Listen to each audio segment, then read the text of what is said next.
নমস্কার, আমি দিয়া। তোমাদের সকলের স্নেহাশিস নিয়ে শুরু করছি আজকের আরেকটি ভিডিও। শুরুতেই মনটা খারাপ হয়ে গেল। এত সুন্দর প্রজাপতিটা মৃত। প্রথমে ভেবেছিলাম ও আঘাতপ্রাপ্ত, পরে দেখলাম না, ও সত্যিই আর নেই। আমায় জানো তো, প্রকৃতি ভীষণ টানে। আমি প্রকৃতির সৌন্দর্যে একেবারে আত্মহারা হয়ে যাই। সব সময় তার মধ্যে আমি সৌন্দর্য খুঁজে পাই। এই যেমন দেখো, সূর্যি মামা কিরকম বিস্তীর্ণ প্রান্তের ওপারে অস্ত যাচ্ছে। সারাদিন যার এত তেজ, যাকে সহ্য করা যাচ্ছে না, যাবার বেলায় দেখো কত শান্ত, কত সুন্দর। দু চোখ তার সৌন্দর্যে যে মুগ্ধ, তার সৌন্দর্য ভাষায় যে প্রকাশ্য নয়।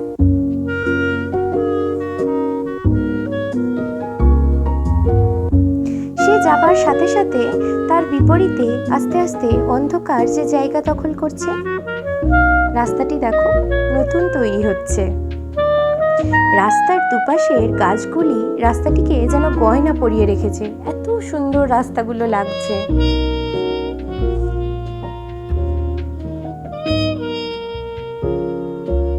সূর্য অস্ত যাবার সাথে সাথে সকলেরই তো বাড়ি ফেরার তাড়া, ওরাই বা বাদ যায় কেন? তবে আজ আমার বাড়ির বাইরে বেরোনোর বিশেষ কোনো উদ্দেশ্য ছিল না। শুধুমাত্র প্রাকৃতিক সৌন্দর্য উপভোগ করব বলেই বেরিয়ে পড়েছিলাম আমি এবং আমার পৃথিবী, অর্থাৎ আমার মামুনি ও আমার পাপা। কিছুক্ষণের মধ্যে সূর্যি মামা যে আমাদের একেবারেই বিদায় জানিয়েছে। আর আকাশটা দেখলে কি অপূর্ব সুন্দর লাগছে। এই জায়গাটাতে কত বাগান, এই যে দেখো কলা বাগান দেখা যাচ্ছে। এটাও একটা কিছু বাগান হবে, গাছের নাম আমি ঠিক জানি না।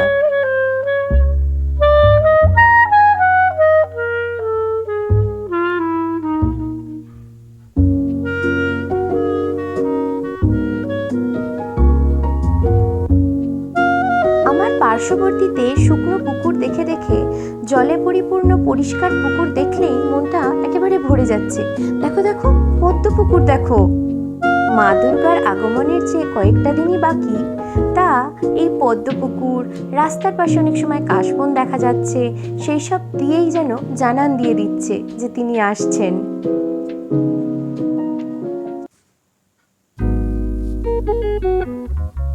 রাস্তাটি কি সুন্দর বাঁক নিয়েছে দেখো। আর সাইকেলে চেপে ওনারা হয়তো হাঁটে যাচ্ছেন।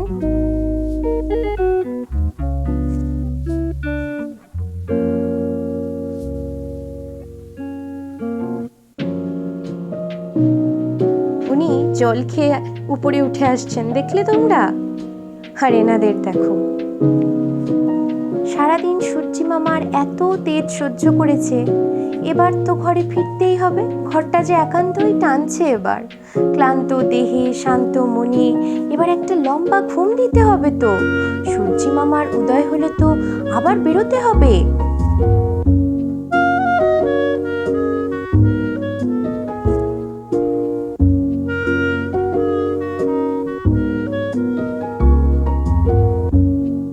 ওই দেখো, উনি একটা পরিষ্কার পুকুর দেখে জল খেতে নামছেন।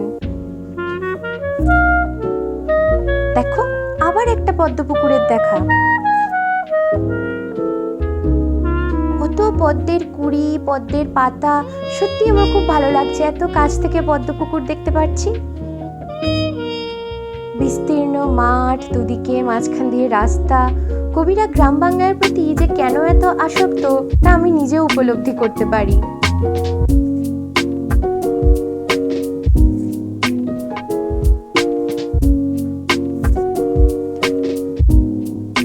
অনেকদিন পর একটা খেজুর গাছের দেখা মিলল। তবে অন্ধকার আকাশটাকে এবার একেবারেই গ্রাস করেছে। আর দুহাত আগের জিনিস অব্দি দেখা যাচ্ছে না। অগত্যা কৃত্রিম আলোই যে এখন আমাদের ভরসা। অনেক অজানা জায়গা দিয়ে আস্তে আস্তে আমরা এসে পৌঁছেছি সিমলাগড় স্টেশন বাজার।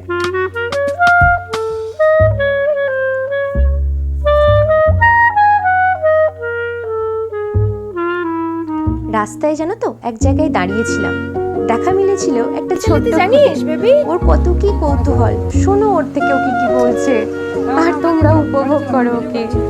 গাড়ির চাবিটা তো লাগা।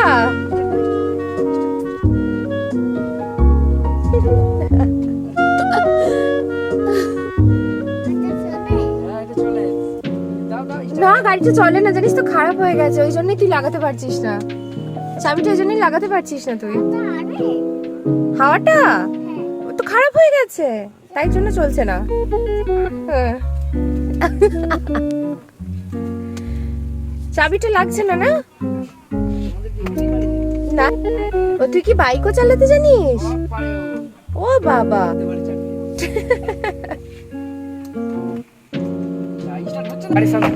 শখ মিটে গেল, মিটে গেল শখ।